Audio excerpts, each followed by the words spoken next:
Greetings, everyone. Welcome to the October edition of From the President's Desk. I do not know about all of you, but these months seem to just go by faster and faster all the time. It is hard to believe that as this month of October draws to a close, I will be ending my second year as your national president. As an organization and as a country, we have faced and continue to face some unprecedented challenges that have been placed before us.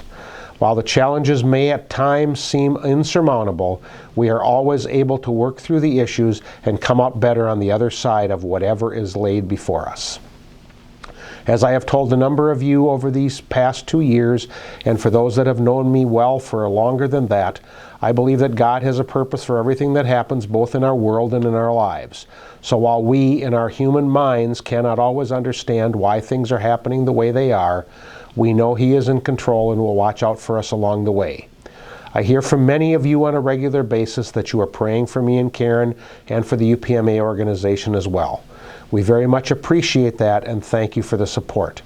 As I head into my final year as president, I know that we have much work to do to stabilize things in the organization and in our relationship with the United States Postal Service. I can assure you that I will do everything in my power to solidify both of those areas, moving forward to set the organization up for much success prior to turning things over to a new president next year.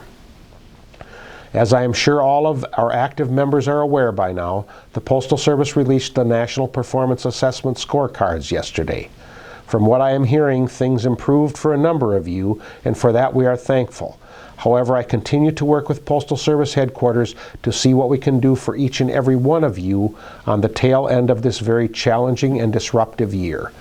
You have had to face staff shortages, both COVID-related and from difficulties hiring, new cleaning procedures like we have never seen before, and then we have the issue of packages. Oh, and did I mention the increase in packages? You are currently seeing package levels as a result of COVID-19 that in many cases exceed anything that you saw last peak season. However, with all of that, you and the employees that work with you have risen to the occasion. You have made sure that you have done everything in your power to make sure that those packages are delivered and your customers receive the goods and services they have entrusted to you. Thank you, and thank you to everyone you work with for all that extraordinary effort. Even though you may not hear it enough, it is appreciated. The election mail season has also proven to be one like we have not seen before, based on the amount of scrutiny from all levels of government and from the citizens as well. Elections are nothing new to the Postal Service. We have always played a role in the elections by handling ballots and other political mail. However, from what I am told in many parts of the country, we have not had these types of volumes in the past. Again, with the pandemic, more people will be taking advantage of vote by mail and absentee balloting than ever before. With that said, just like with COVID package volumes, I know you will rise to the occasion and make sure that the ballots get where they need to go. As always, if you have issues in your office, report it. Contact your MPU, and if you have been instructed to report it to your election mail coordinator at the district level, please do that as well. Having participated in a number of meetings involving the National Election Mail Task Force formed by the Postmaster General, which involves a number of individuals from headquarters and representatives of the management associations and the craft unions, there is a lot of emphasis being placed on this issue right now. It is imperative that we get through this successfully and make sure the Postal Service is not a headline related to this election, unless, of course, it is a headline to sing the praises of the women and men who do the work every day and help to make this election a success.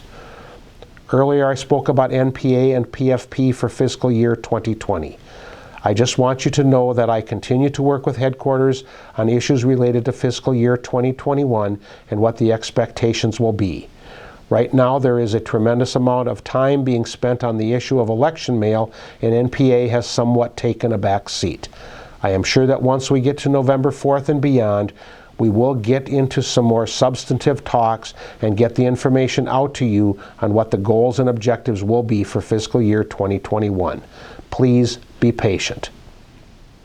In closing, I once again want to thank you for your hard work day in and day out. Your efforts and the efforts of those that work with you do not go unnoticed, and they are very much appreciated by many, many people. Keep up the good work and stay safe and healthy. I look forward to speaking with you again next month. Take care.